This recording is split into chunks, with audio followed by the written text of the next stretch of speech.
Hello my viewers, আসসালামু আলাইকুম। কেমন আছেন আপনারা? Welcome to জলিস kitchen.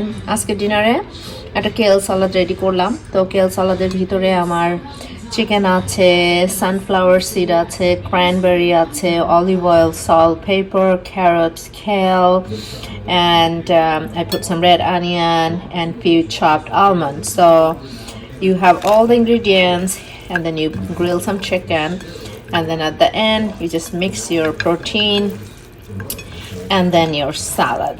So look at this amazing looking kale salad from Jolly's Kitchen. আমার নাদিয়া জিম থেকে আসবে, এসে নাদিয়া যারা ওরা আজকে ডিনারে kale salad with chicken. So the প্রোটিনটা আমি চিকেনটা ইউজ করেছি. This looks so amazing, and you do need to put olive oil and a little bit of honey, salt and